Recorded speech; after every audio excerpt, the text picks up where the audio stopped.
هنا صوت المنتدى.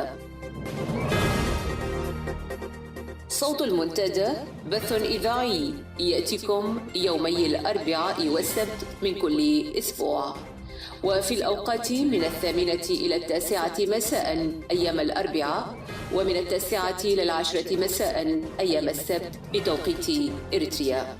صوت المنتدى على الموجة القصيرة 15245 كيلو هرتز أو 19 متر باند. صوت المنتدى على مدى 24 ساعة في القمر الصناعي النايلسات ب8 درجات غربا، وعلى تردد 11678 للاستقطاب الرأسي. صوت المنتدى إعلام مستقل وحوار وطني بناء. المستمعون والمستمعات الأكارم، أهلا ومرحبا بكم في صوتكم صوت المنتدى في ساعة اليوم الأربعاء 7 من شهر أكتوبر. أقدم إليكم أنا صلاح محمد زين نشر للأخبار، ثم نستضيف وإياكم الناشط المدني والسياسي الأستاذ عبد الرحمن السيد لنقف معه على مغزى وأبعاد التهديدات الإثيوبية الأخيرة الموجهة إلى النظام الحاكم في أسمرة. فاصل قصير وآتيكم بنشرة الأخبار، فابقوا معنا. صوت المنتدى.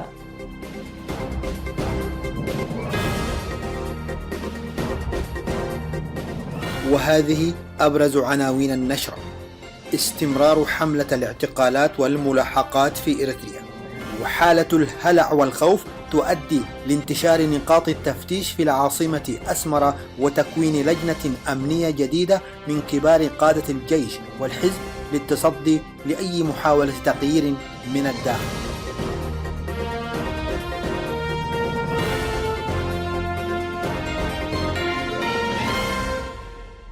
إلى التفاصيل. أفادت مصادر إذاعة صوت المنتدى بأن الأجهزة الأمنية القمعية التابعة لنظام عصبة أسمرة تستمر في حملة الاعتقالات التي تطال القادة العسكريين، والتي بدأتها خلال شهر سبتمبر الماضي. وعلى الرغم من أن عمليات الاعتقالات صارت من الأمور العادية في البلاد منذ فترة طويلة، إلا أنها شهدت ازديادا في وتيرتها خلال هذه الأيام. وفي هذا السياق قام النظام في الآونة الأخيرة بتشكيل لجنة أمنية مكونة من اللواء فيليبوس والدماريام واللواء أبرها كاسا واللواء سيمون قبر دنجل وعضوية دورية ليماني قبر أب من الحزب. وعلى الرغم أن المعلن من مهام اللجنة هو متابعة ظاهرة الفساد والأمور الأمنية، إلا أن شغلها الشاغل هو التعرف وتحديد الأشخاص الذين ينبغي اعتقالهم سواء كانوا داخل أو خارج الوطن. وعلمت مصادرنا أن حملة الاعتقالات الأخيرة تأتي عقب إقرار اللجنة في اجتماعاتها مؤخرا خلق الآليات التي تؤدي إلى تنفيذ أوامر رئيس العصبة، والمتعلقة بضرورة القبض على القادة العسكريين الذين زعم أنهم ينوون اغتياله. وقد قامت اللجنة بمتابعة المشبوهين منهم ومراقبة تحركاتهم واتصالاتهم ومن ثم اعتقالهم. وكانت عصبة أسمرة قد قامت في بحر شهر يونيو الماضي بتجميد 23 مسؤولا عسكريا بحجة أنهم يفكرون في اغتيال رئيسها أو يتعاطفون مع فكرة الاغتيال، وقامت باعتقال 20 منهم لاعتراضهم على التهم المنسوبة إليهم وعلى متابعتهم ومراقبة تحركاتهم واتصالاتهم، ووضعتهم سلطات أمن الطاغية قيد التحقيق في سجن كارشيلي بالعاصمة أسمرة.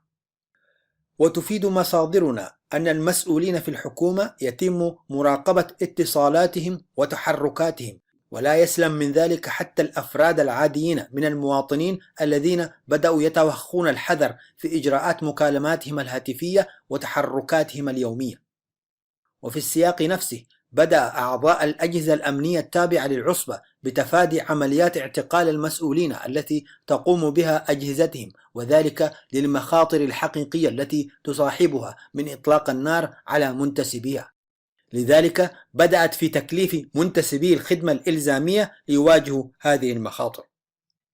وعلى صعيد آخر انتشرت وحدات من قوات الدفاع الإريترية مدعمة بمنسوبي الجيش الشعبي في جميع أنحاء العاصمة أسمرة مساء الاثنين الماضي 5 أكتوبر الجاري، وقامت بتفتيش السيارات والمارة في نقاط سيطرة، واستمر الانتشار حتى صباح اليوم التالي الثلاثاء، حيث لم يتبين حتى الآن الغرض أو الدافع إلى مثل هذا الإجراء غير المبرر.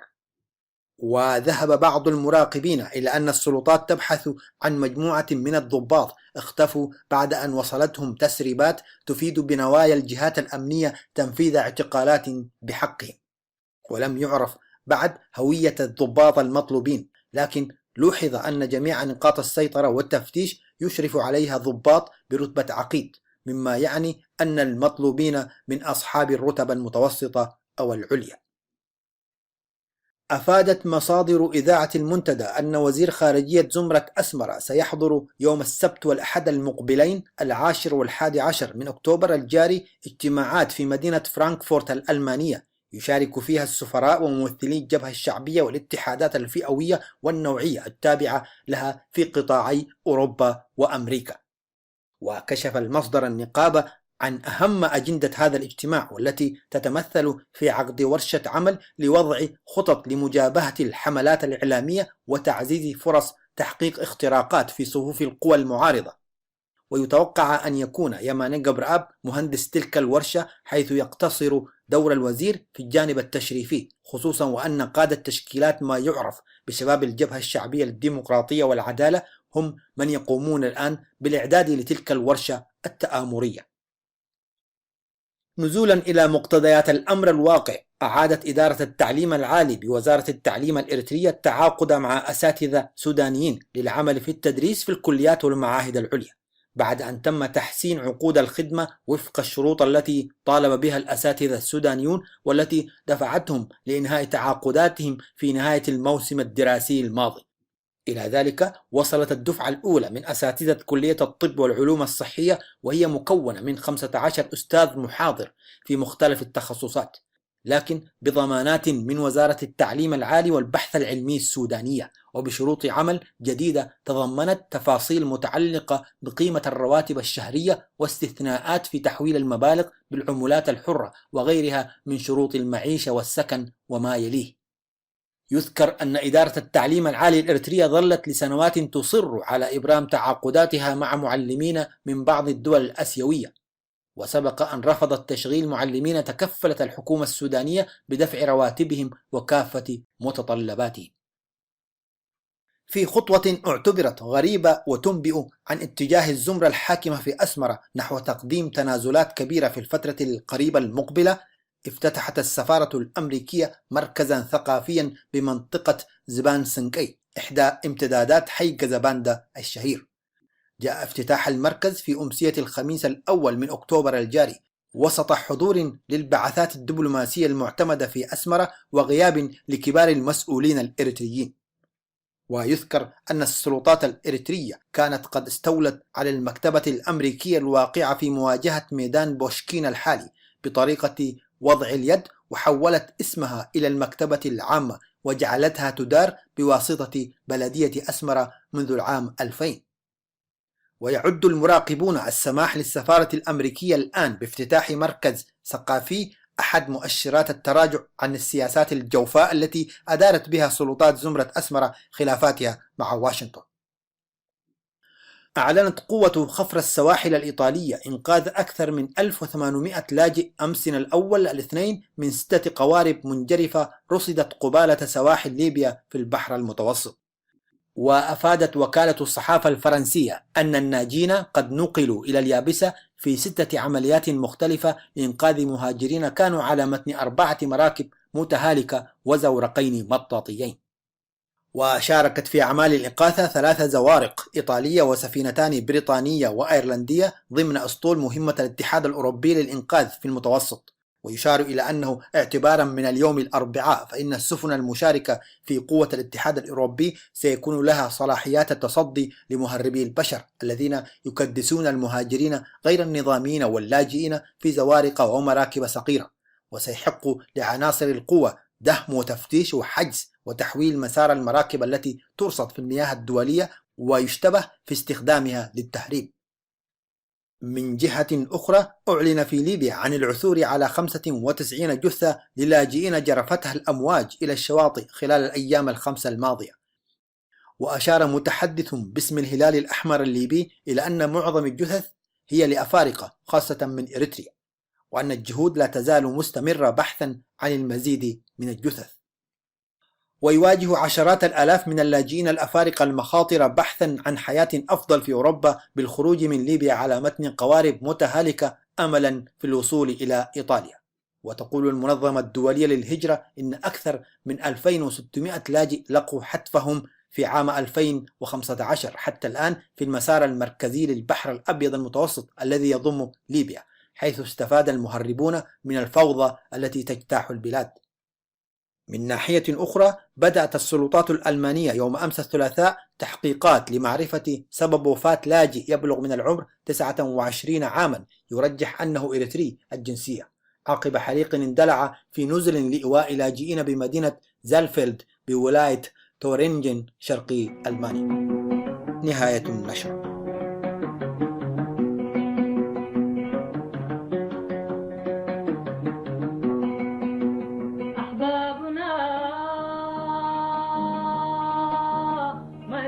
في قنديلنا وهج البريق، أحبابنا ما زال في قنديلنا وهج البريق،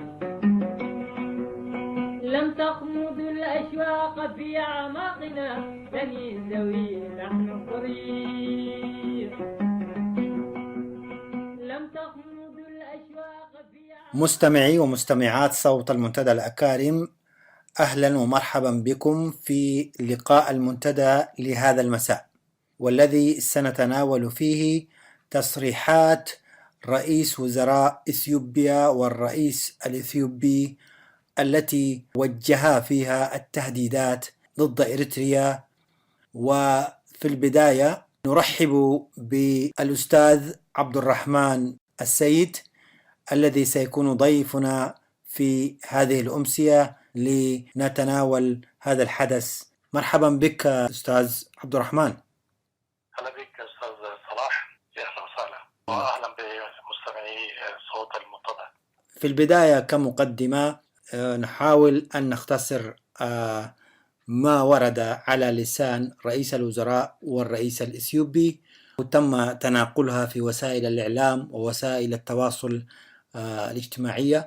رئيس الوزراء الإثيوبي هايلة ماريام دسالين وجه إنذارا أخيرا للحكومة الإريترية وهدد بالرد القاسي ما لم تكف عن محاولاتها العدائية.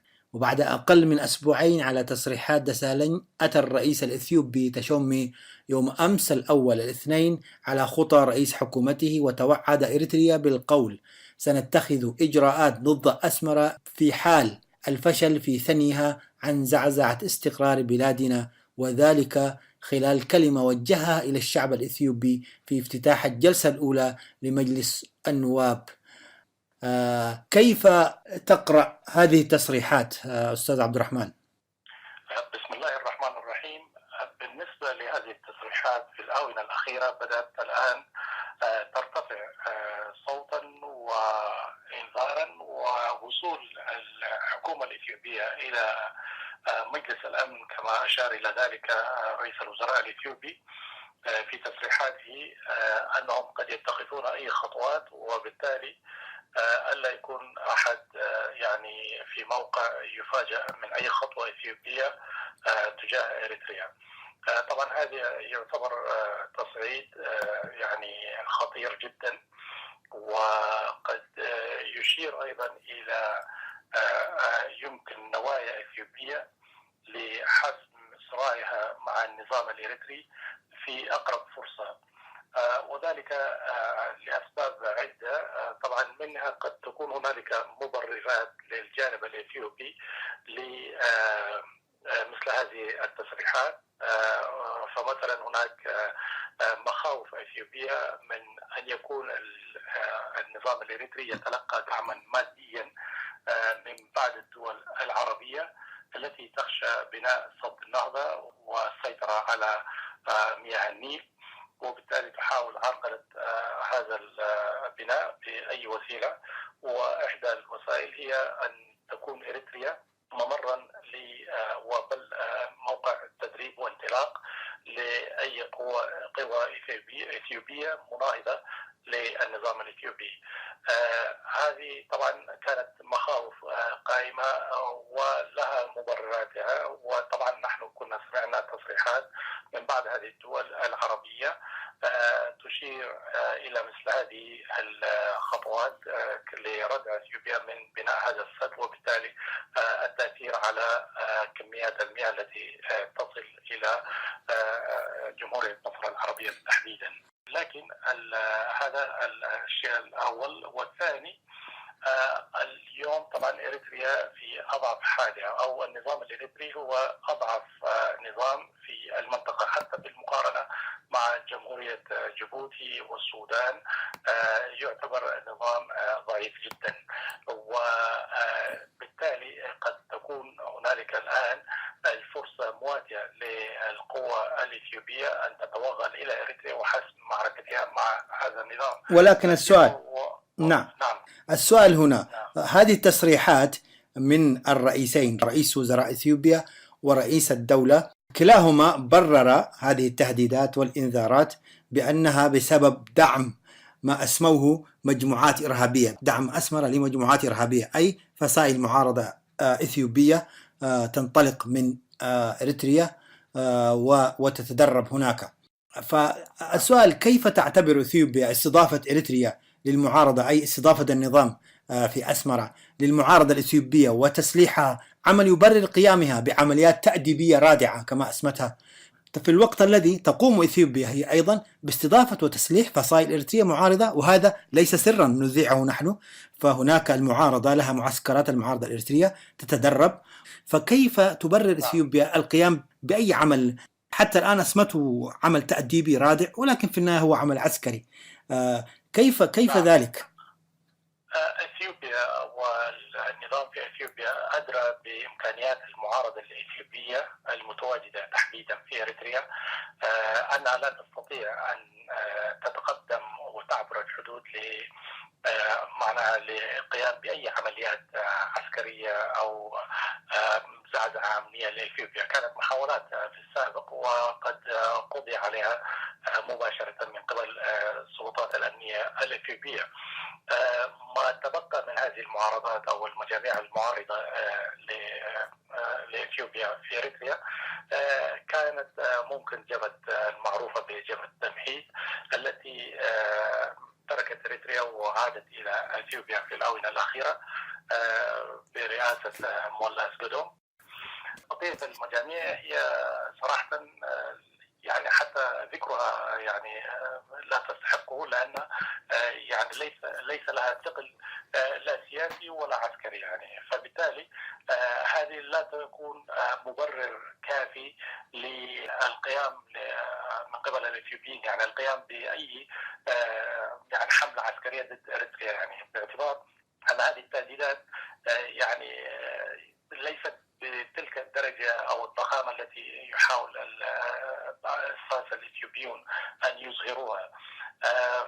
هذا بالإضافة إلى أن كما أشرت أنت هناك طبعا استضافة لمجاميع المعارضة من هنا وهناك، وهذا ليس فقط بين إثيوبيا وإريتريا وإنما حتى بين إريتريا والسودان. هناك معارضة سودانية في إريتريا حتى بعد كل هذه المصالحة الموجودة بين النظامين، وكذلك معارضة وإن كانت على شكل معارضة ناعمة توجد في السودان يعني، ويمكن النظام السوداني إذا أراد في أي وقت أن يعني يحرك هذه المعارضة فيستطيع يعني، لكن هو أدرى أن النظام الإريتري يعلم أنه في السودان أيضا هناك معارضة إريترية وكذلك معارضة سودانية في الجانب الإريتري. مثل هذه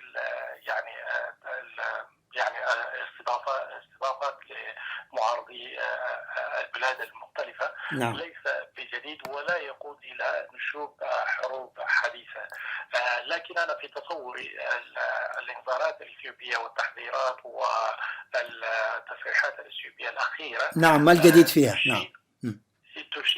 تشير إلى أن إثيوبيا الآن عازمة على اتخاذ خطوات لاستعادة إريتريا، ليس كمقاطعة إثيوبيا كما كانت ما قبل 91، وإنما كدولة ضعيفة تسير من قبل أثيوبيا، يعني بمعنى ممكن تكون دولة شبيهة بما كان عليه الحال بين لبنان وسوريا ما قبل 2005 قبل اغتيال الحريري.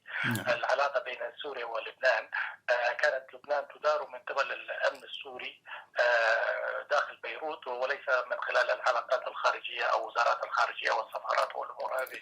فالإثيوبيين قد يكون لهم مثل هذه المطامع.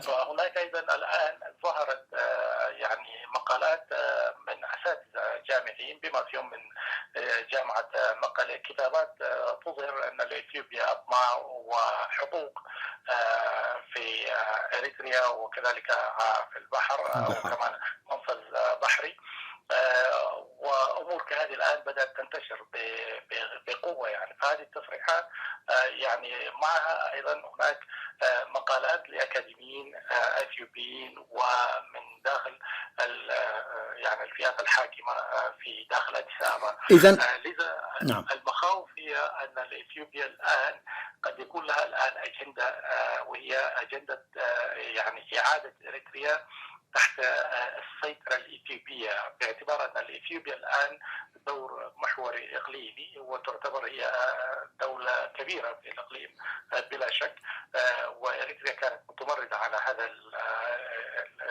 النفوذ الإثيوبي في المنطقة. الآن ممكن من انهيار النظام الهكدف الذي أوشك يعني على انهيار بالفعل، قد تسعى إثيوبيا الآن ليكون لها دور أكبر فيما يحصل في إريتريا، من ثم أيضا السيطرة على أي نوع من التغيير وأي نوع من الحكم الذي يأتي في إريتريا يجب أن يكون يعني بموافقة وسيطرة وقيادة وريادة إثيوبية.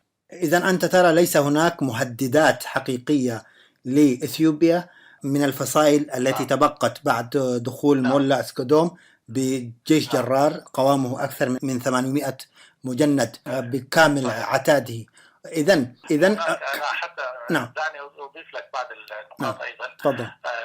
بالنسبة في أثيوبيا الآن يعني القوة التي كانت ممكن أن تلعب دور أكبر هي قوة الأمحرة، وهذه القوة ليست يعني ليس لها حدود يعني بين إريتريا والأمحرة. هناك تيغراي طبعا، ومن الجانب الآخر هناك الأخوان العفريين، فبالتالي لا يوجد بينهم حدود حتى يكون عندها يعني حاضنة شعبية في مناطق ممكن أن تستطيع أن تتحرك انطلاقا من إريتريا. يعني العامل الجغرافي لا يساعد قومية الأمحرة للعب أي دور عسكري أو تهديد أمني لإثيوبيا. وتجنيد. الناحية السياسية أيضا هذه القوة كلها هي من يعني بقايا الأنظمة الأمحروية الشوفينية القديمة التي تحلم باستعادة إثيوبيا وهيمنة الأمحرة التي انتهت بلا رجعة يعني. ولكن في نفس الوقت عزيز عبد الرحمن في نفس الوقت يستضيفها رغم علمه سياسي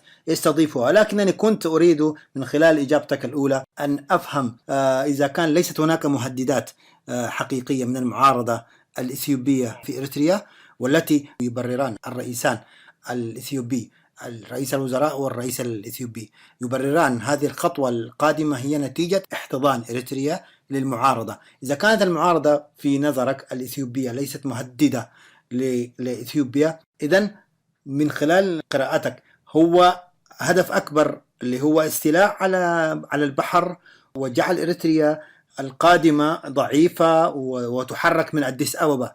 ما نوع هذه العمليات التأديبية؟ هل ستكون غزو على غرار ما حدث للصومال في 2006 من وجهة نظرك؟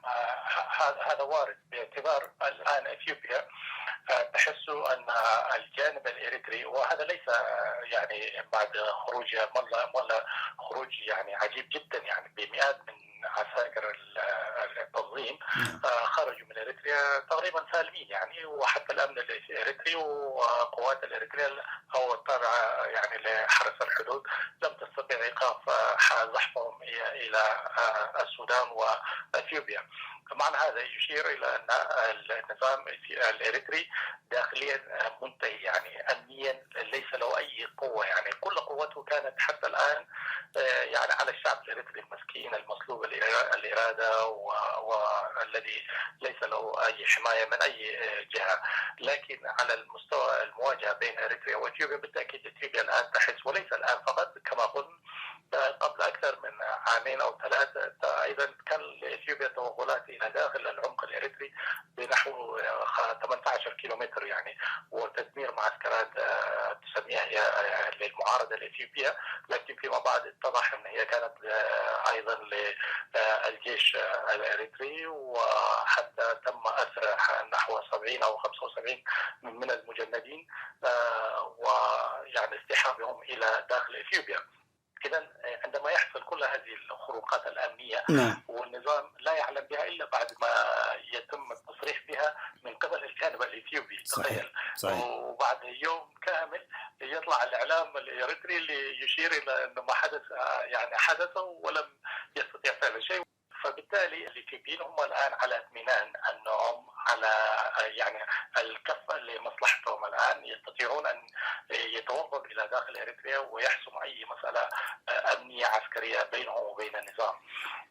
لكن على ما يبدو الآن الأهم من هذا الحسم باعتبار لأن إذا كانت القضية هي بين المعارضات كما قلت، يعني هناك في داخل إثيوبيا أيضا معارضة إريترية عسكرية مسلحة يعني، وتطلع تصريحات وبيانات عسكرية يعني تشير إلى أنها يعني قضت على هذه المجموعة الاستخباراتية أو تلك المجموعة ونفذت عملية. نعم.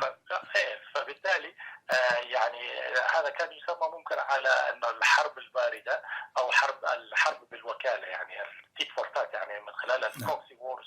هذا وكان يستمر على هذا المستوى يعني، لكن حتى في هذا المستوى الكفة الإثيوبية كانت هي الأرجح يعني، باعتبار أن كما قلنا هذه القوات الإثيوبية اللي كانت متواجدة في إريتريا لم يسمع عن أي عمليات تذكر يعني، ما إلا ما قيل من خلال الإعلام الإثيوبي من أسر وقتل بعض العناصر التي حاولت التسلل إلى داخل إثيوبيا يعني، وهذا كمان كان في البدايات من خلال مناطق الأورومو وغيره يعني.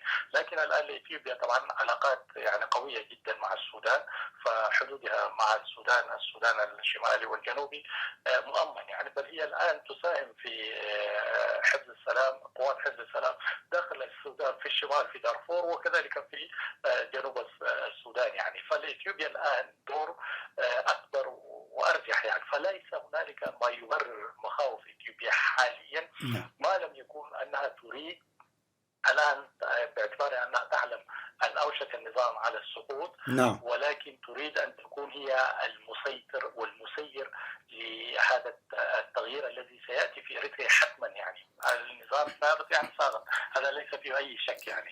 فبالتالي هذه التصريحات مجرد إنذار لإعطاء نوع من المبررات للرأي العام الإثيوبي وكذلك للرأي العام الإريتري والعالمي بأن إثيوبيا هي المتضررة من هذا النظام، وبالتالي قد تتخذ أي خطوات، وعندما تتخذ هذه الخطوات تكون مبنية على مثل هذه الإنذارات التي يعلن عنها في كل حين وآخر من قبل الساسة والقادة الإثيوبيين يعني. إذن يقودنا هذا الكلام، هذا الاستنتاج الأخير الذي خلصت إليه، بأن إثيوبيا أكيد لها قراءاتها ولها وجودها داخل النظام وعيونها واستخباراتها في الداخل الإريتري، وهي على علم تام بأن هذا الرجل وعني الطاقي أسياس هو في يعد أيامه الأخيرة. ألا ترى أن هذه التهديدات تخدم إسياس؟ ألا يستغلها لصالحه في تكميم الأفواه؟ كل الاستحقاقات الديمقراطية والحقوقية التي يطالب بها والدستورية التي يطالب بها الشعب الإريتري سيقول له نحن في حالة حرب، نحن نواجه تهديدات إثيوبية كما تستمعون وكما تتابعون. ألا تجر عملية التغيير إلى الوراء، أو كمان تؤخر في الحقيقة عملية التغيير التي الكل يرجوها أن تتم من الداخل؟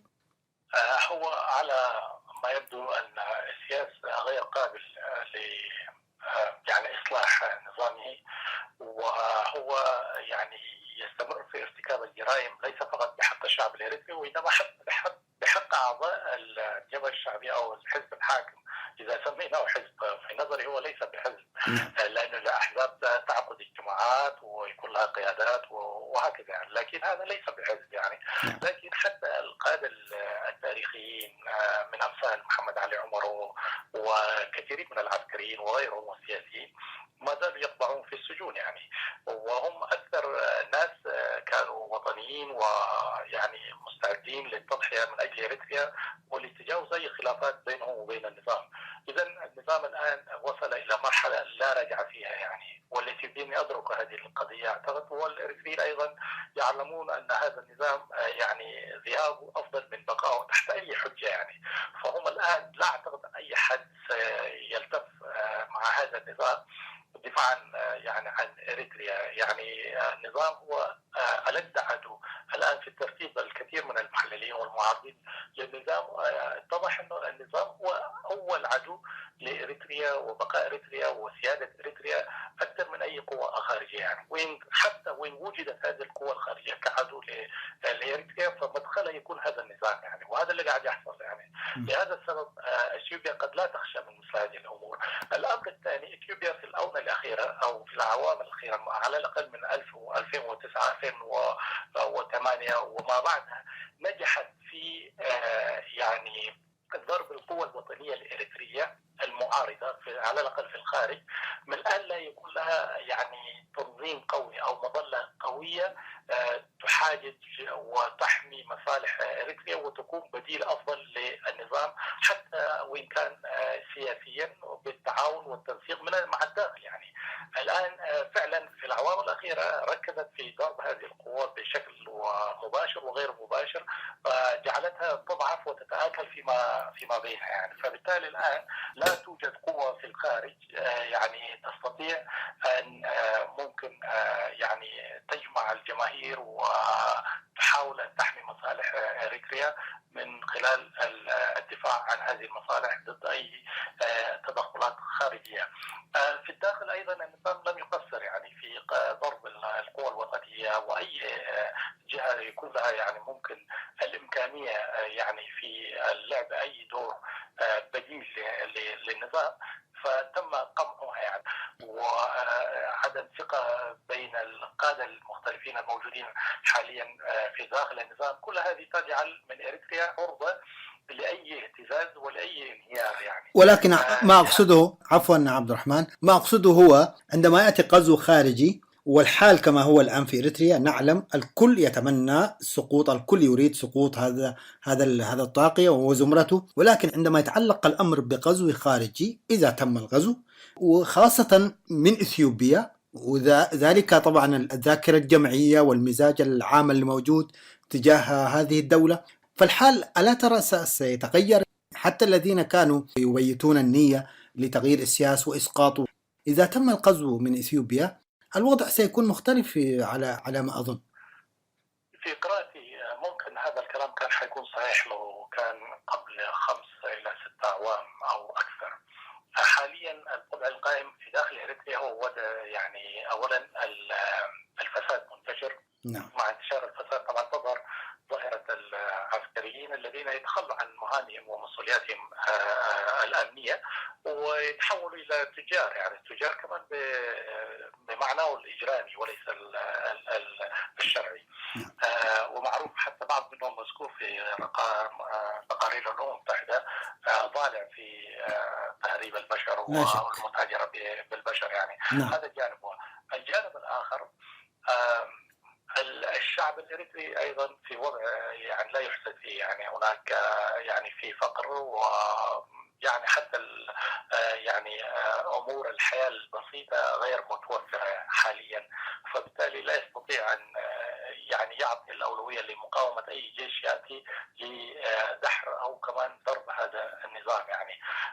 بالإضافة إلى هذا في حالات كهذه العادة بتحصل وقد شاهد هذا الأمر يعني مثلا في العراق وغيرها حتى مع قوى كبيرة مثل أمريكا عندما سقط صدام ظهرت المقاومة فيما بعد وفعلا يعني قاومت مثلا الاحتلال الأمريكي للعراق بشراسة يعني.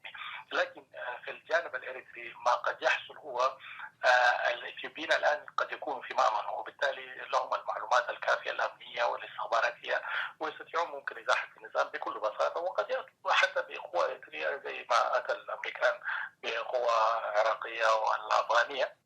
قد تكون لهم هناك تنظيمات وقيادات جاهزة للعب أي دور، ما يعرف بدور كرفاي يعني، ومعها أيضا لو يعني أمنوا بعض الأجواء أو حاجيات الناس، قد يستطيعون ممكن يعني ترتيب الأمور على مزاجهم، لكن مقاومتهم قد تأتي فيما بعد. يعني هذا إذا يعني أخذ الشعب وقواه الإريترية الوطنية السياسية شوية نفس، ومن ثم ممكن تحاول تغيير الأمور.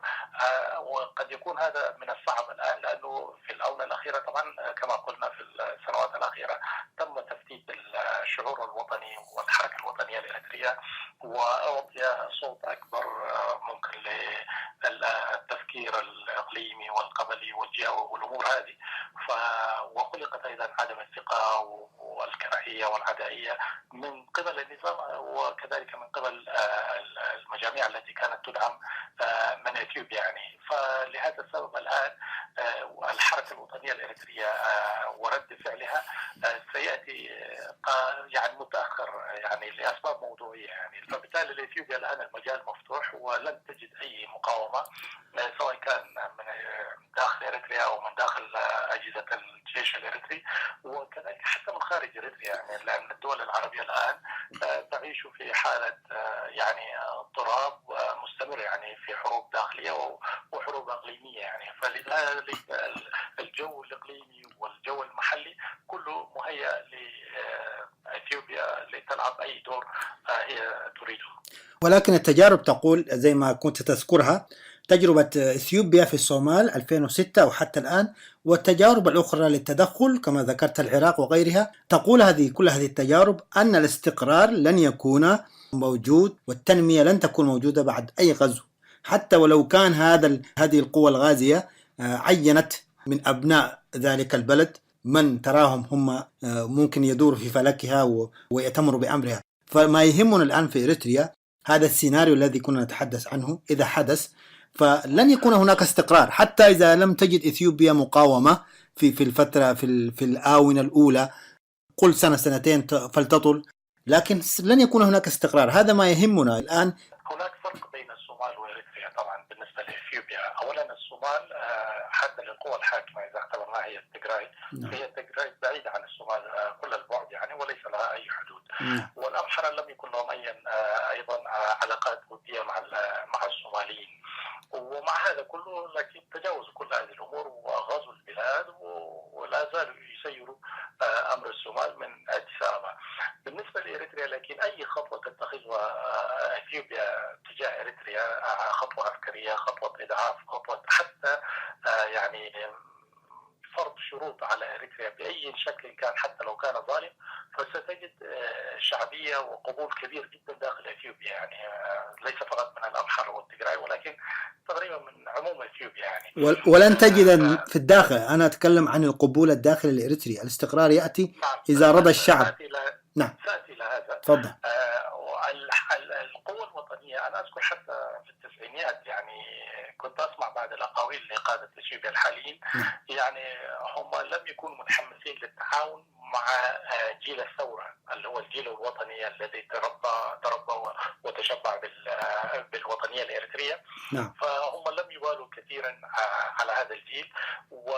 والجيل الحديث الآن هو جيل المعاناة يعني، جيل الاستعباد الذي خرج هاربا من ثروة يعني.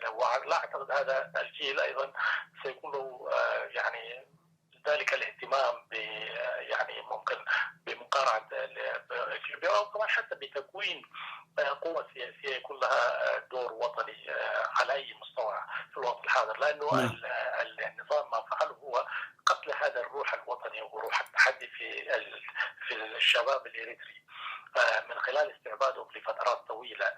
فحتى لأنك تخيل أنت الآن نحن الآن التقارير الأمم المتحدة تشير أن أعداد اللاجئين من الهاربين من إريتريا هو بين 3000 إلى 5000 شاب إريتري شهريا.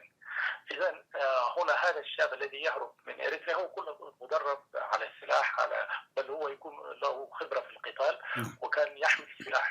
كل هذا يتركه ليكون مصيدة للرشايدة، أو عفوا المفروض لا أذكر اسم القبيلة، بعض المجرمين التهريب يعني. وفيهم عفوا فيهم من أبناء الرشايدة والتقارير الدولية وتذكرهم يعني. نعم. يعني فأنا قصدي المجرمين نعم. حتى لا نسيء إلى القبيلة أو كمان نحمل أفهم ذلك ما يعترفه أفراد منها يعني.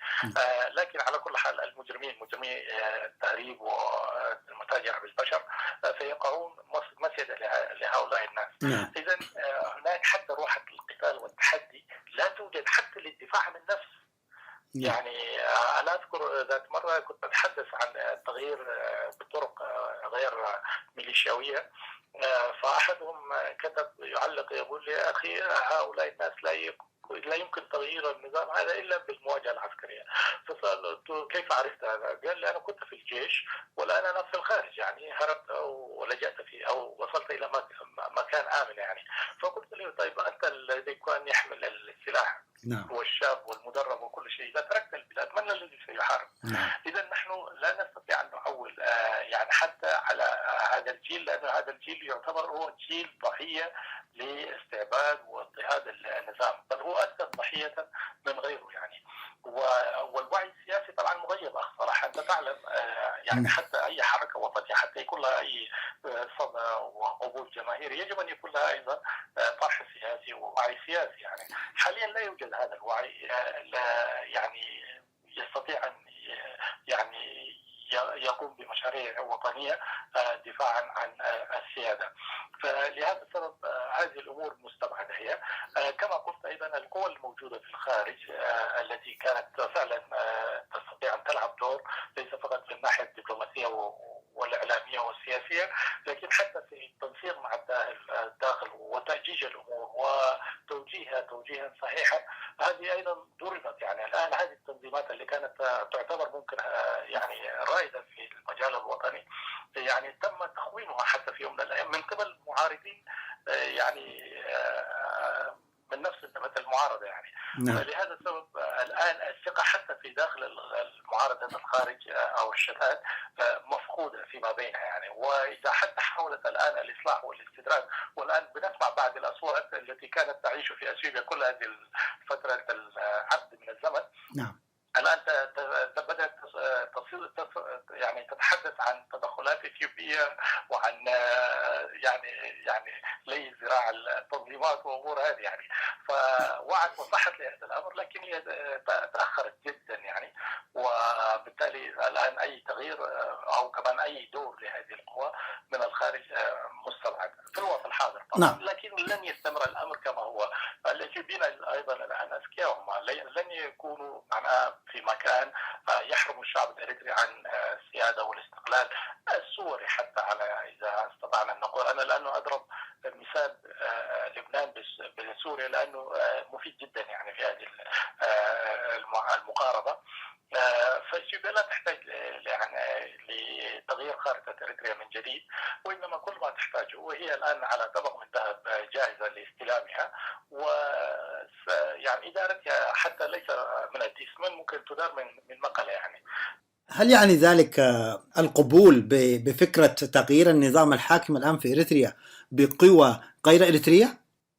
بالتأكيد لا، لأنه هناك لا أحد من الوطنيين، وهذا يعني أنا أتحدث الآن عن الوطنيين يعني ليس عن المعارضين، لأنه نحن لاحظنا وسمعنا وشاهدنا وبالوثائق يعني الكثير من الجماعات المعارضة كانت تقبل بل تدافع يعني. وحتى الآن يعني جعلنا البعض يعني شعار مثلا الحل الإريتري لمشكلة إريتريا زي قضية يعني في بعض الدوائر، حتى في دوائر الشباب يعني يحصل نقاش لماذا يرفع مثل هذا الشعار يعني.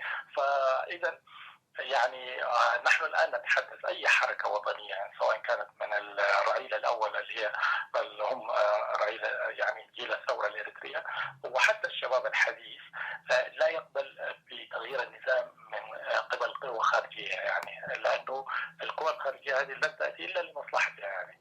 وأي قوة يعني من الخارج إذا تدخلت في الشأن الإريتري وتم لها السيطرة، فستعيق وتعقد المسائل أكثر مما هي عليه الآن يعني.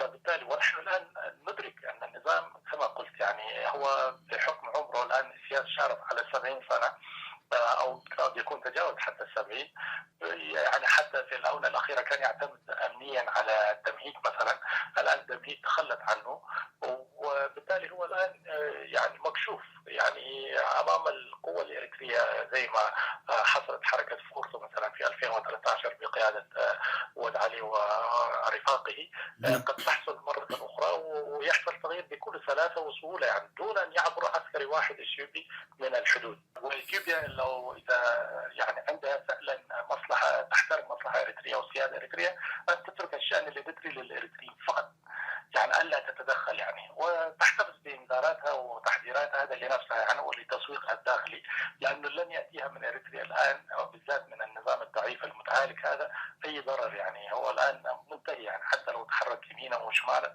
وحاول أن يهدد بهذه القوى وذاك التنظيم، فإثيوبيا أدرى يعني لا كل هذه التنظيمات حتى لو كانت لها أي يعني إمكانات لا تستطيع، لأن إثيوبيا اليوم ليست هي كإثيوبيا الأمس يعني، لأن بعد التنظيمات الإثيوبية المعارضة الآن في الخارج تحاول إعادة إثيوبيا إلى ما قبل 91 يعني لن يكون سهل المنال يعني. نعم. كانت القضية الإريترية وباعتراف الأمم المتحدة وغيره أدت إلى حرب 30 سنة، فما بالك قضية أورومو والمناطق الإثيوبية الأخرى يعني.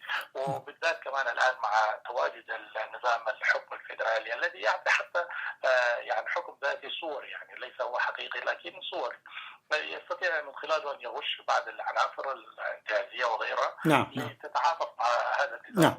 وتبتعد عن المسار البعيد المنال هذا يعني. نعم. ولهذا السبب إثيوبيا لا يوجد هناك ما يخيف إثيوبيا. إذا كانت تحترم مصلحة الإريتريين فلتترك الشأن الإريتري للإريتريين، وهم بالتأكيد يعني قد يستطيعون تغيير النظام، بالذات الآن بعد ما ظهرت الآن بعض الأصوات ممكن تستطيع أن تلملم بعضها البعض، وضعف النظام الآن قد يعطي فرص وآمال لبعض القادة العسكريين من صغار الضباط لاتخاذ بعض الخطوات كما فعل ود علي في 2013 وإنهاء الأمر يعني. لأن هناك أيضا استفيد من الدرس بتاع ود علي أنه لا تحتاج إلى دبابتين أو جيش يعني أن تأتي به من مناطق حدودية بعيدة، وإنما تحتاج إلى قوة فعلا يكون لها العزيمة، وممكن بأسلحة خفيفة تحسم الأمر بكل بساطة في قصر الرئيس نفسه يعني. ونحن على ثقة بأن الإريتريين يدركون تماما أن التغيير بأيديهم، التغيير بقوة إريترية. هذا الصراع هو كما قلت هو شأن إريتري داخلي، أعني الصراع بيننا وبين النظام الحاكم والسلطة الزمرة الحاكمة. فبالتالي عليهم رغم هذا الشتات ورغم هذا التجافي والتباعد الذي نشهده في ساحة المعارضة الإريترية، فأنا على ثقة أنهم سيدركون مخاطر التغيير الآتي من الخارج أيا كان هذا الخارج، إن كان إقليمي أو دولي. فبالتالي كل ما هو مطلوب أن توحد المعارضة صفوفها، وأن تتواصل بالوطنيين بالذين يسهرون ليل ونهار في الداخل لتغيير هذه الزمرة. أنا أعتقد أننا لا ينبغي أن نيأس بأن التغيير سيأتي من الإريتريين إن شاء الله تعالى، وأن ما نجنيه من التغيير الخارجي هو التجارب الماثلة أمامنا. كل محيطنا الآن تعرض لغزو خارجي، والآن أكثر من 10 سنوات في العراق لم تشهد العراق أي استقرار، وكما قلنا أيضا أقرب الأقربين وهم الصومال من 2006 ومن قبلها لم يشهدوا أي استقرار. فبالتالي ليس هناك حل إلا الوحدة، إلا تراص الصفوف من أجل إسقاط هذا النظام بأيدي إريتريا. ختاما أشكرك شكرا جزيلا أستاذ عبد الرحمن، ولك الكلمة إن كان هناك شيء تريد أن تقوله. نعم، شكرا لك على هذه الفرصة الجميلة التي أتاحت لنا للتحدث عن الشأن الإريتري. ما نتمناه هو أن يكون هناك يعني سلام وأمان داخل إريتريا وبين الإريتريين، كذلك بين الإريتريين وجيرانهم من الإثيوبيين والسودانيين والجيبوتيين وغيرهم يعني. ونتمنى أيضا لإثيوبيا أن تعي دورها وتلعب دور إيجابي، وأن على تغيير النظام بطريقتها الخاصة، وأن تترك هذه المسألة للشعب الإريتري الذي هو صاحب القضية الأولى والأخيرة، وهو الفيصل بينه وبين هذا النظام البغيض.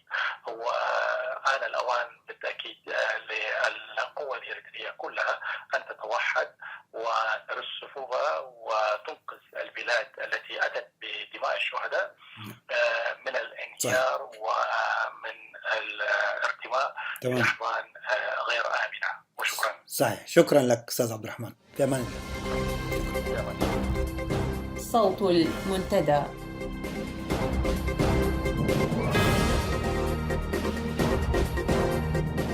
وهذه أبرز عناوين النشرة: استمرار حملة الاعتقالات والملاحقات في إريتريا، وحالة الهلع والخوف تؤدي لانتشار نقاط التفتيش في العاصمة أسمرة وتكوين لجنة أمنية جديدة من كبار قادة الجيش والحزب للتصدي لأي محاولة تغيير من الداخل.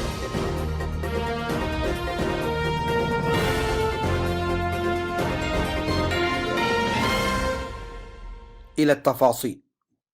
أفادت مصادر إذاعة صوت المنتدى بأن الأجهزة الأمنية القمعية التابعة لنظام عصبة أسمرة تستمر في حملة الاعتقالات التي تطال القادة العسكريين، والتي بدأتها خلال شهر سبتمبر الماضي.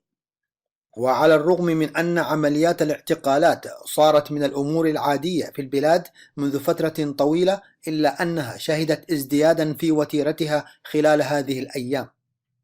وفي هذا السياق قام النظام في الآونة الأخيرة بتشكيل لجنة أمنية مكونة من اللواء فيليبوس والدماريام واللواء أبرها كاسا واللواء سيمون قبر دنجل وعضوية دورية ليمانة قبر أب من الحزب.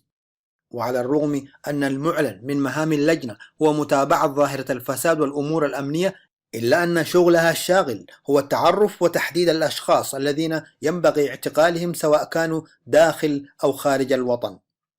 وعلمت مصادرنا أن حملة الاعتقالات الأخيرة تأتي عقب إقرار اللجنة في اجتماعاتها مؤخرا خلق الآليات التي تؤدي إلى تنفيذ أوامر رئيس العصبة والمتعلقة بضرورة القبض على القادة العسكريين الذين زعم أنهم ينوون اغتياله. وقد قامت اللجنة بمتابعة المشبوهين منهم ومراقبة تحركاتهم واتصالاتهم ومن ثم اعتقالهم.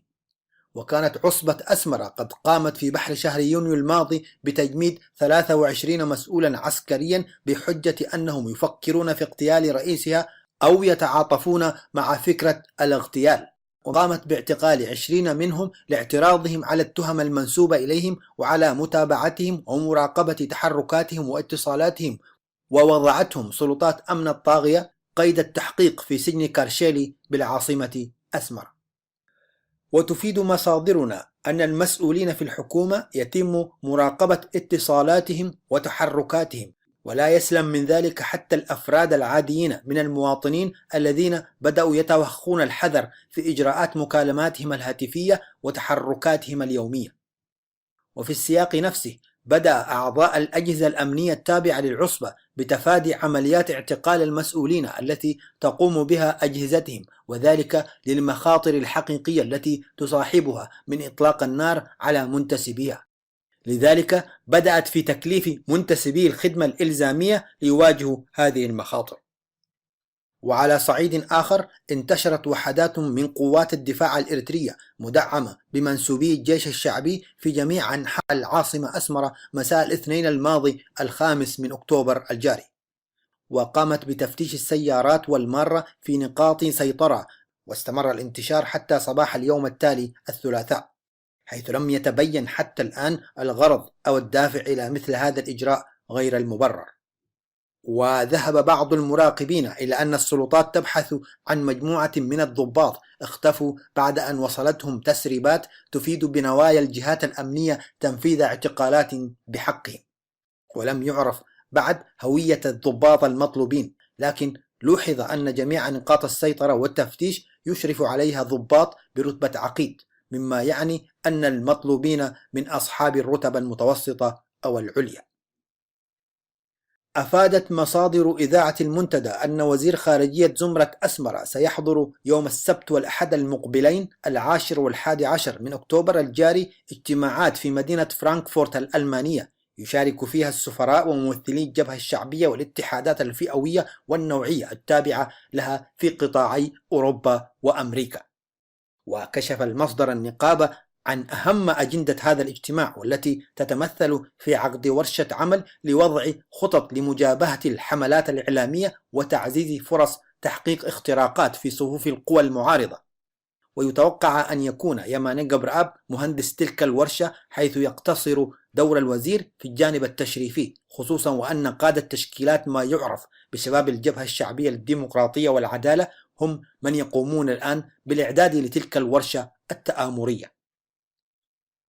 نزولا إلى مقتضيات الأمر الواقع، أعادت إدارة التعليم العالي بوزارة التعليم الإريترية التعاقد مع أساتذة سودانيين للعمل في التدريس في الكليات والمعاهد العليا، بعد أن تم تحسين عقود الخدمة وفق الشروط التي طالب بها الأساتذة السودانيون، والتي دفعتهم لإنهاء تعاقداتهم في نهاية الموسم الدراسي الماضي. إلى ذلك وصلت الدفعة الأولى من أساتذة كلية الطب والعلوم الصحية، وهي مكونة من 15 أستاذ محاضر في مختلف التخصصات، لكن بضمانات من وزارة التعليم العالي والبحث العلمي السودانية، وبشروط عمل جديدة تضمنت تفاصيل متعلقة بقيمة الرواتب الشهرية واستثناءات في تحويل المبالغ بالعملات الحرة وغيرها من شروط المعيشة والسكن وما يليه. يذكر أن إدارة التعليم العالي الإريترية ظلت لسنوات تصر على إبرام تعاقداتها مع معلمين من بعض الدول الآسيوية، وسبق أن رفضت تشغيل معلمين تكفلت الحكومة السودانية بدفع رواتبهم وكافة متطلباتهم. في خطوة اعتبرت غريبة وتنبئ عن اتجاه الزمرة الحاكمة في أسمرة نحو تقديم تنازلات كبيرة في الفترة القريبة المقبلة، افتتحت السفارة الأمريكية مركزا ثقافيا بمنطقة زبان سنكي، إحدى امتدادات حي كازاباندا الشهير. جاء افتتاح المركز في أمسية الخميس الأول من أكتوبر الجاري، وسط حضور للبعثات الدبلوماسية المعتمدة في أسمرة وغياب لكبار المسؤولين الإريتريين. ويذكر أن السلطات الإريترية كانت قد استولت على المكتبة الأمريكية الواقعة في مواجهة ميدان بوشكين الحالي بطريقة وضع اليد، وحولت اسمها إلى المكتبة العامة وجعلتها تدار بواسطة بلدية أسمرة منذ العام 2000. ويعد المراقبون السماح للسفارة الأمريكية الآن بافتتاح مركز ثقافي أحد مؤشرات التراجع عن السياسات الجوفاء التي أدارت بها سلطات زمرة أسمرة خلافاتها مع واشنطن. أعلنت قوة خفر السواحل الإيطالية إنقاذ أكثر من 1800 لاجئ أمسنا الأول الاثنين من 6 قوارب منجرفة رصدت قبالة سواحل ليبيا في البحر المتوسط. وأفادت وكالة الصحافة الفرنسية أن الناجين قد نقلوا إلى اليابسة في 6 عمليات مختلفة لإنقاذ مهاجرين كانوا على متن 4 مراكب متهالكة وزورقين مطاطيين. وشاركت في أعمال الإغاثة 3 زوارق إيطالية وسفينتان بريطانية وأيرلندية ضمن أسطول مهمة الاتحاد الأوروبي للإنقاذ في المتوسط. ويشار إلى أنه اعتبارا من اليوم الأربعاء فإن السفن المشاركة في قوة الاتحاد الأوروبي سيكون لها صلاحيات التصدي لمهربي البشر الذين يكدسون المهاجرين غير النظاميين واللاجئين في زوارق ومراكب صغيرة، وسيحق لعناصر القوة دهم وتفتيش وحجز وتحويل مسار المراكب التي ترصد في المياه الدولية ويشتبه في استخدامها للتهريب. من جهة أخرى، أعلن في ليبيا عن العثور على 95 جثة للاجئين جرفتها الأمواج إلى الشواطئ خلال الأيام ال5 الماضية.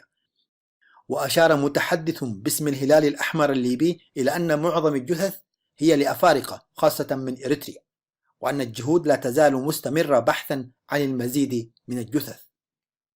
ويواجه عشرات الآلاف من اللاجئين الأفارقة المخاطر بحثا عن حياة أفضل في أوروبا بالخروج من ليبيا على متن قوارب متهالكة أملا في الوصول إلى إيطاليا.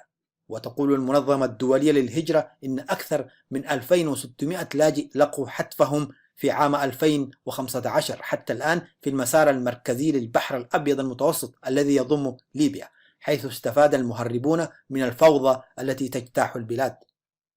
من ناحية أخرى، بدأت السلطات الألمانية يوم أمس الثلاثاء تحقيقات لمعرفة سبب وفاة لاجئ يبلغ من العمر 29 عاما يرجح أنه إريتري الجنسية، عقب حريق اندلع في نزل لإيواء لاجئين بمدينة زالفيلد بولاية تورينجن شرقي ألمانيا.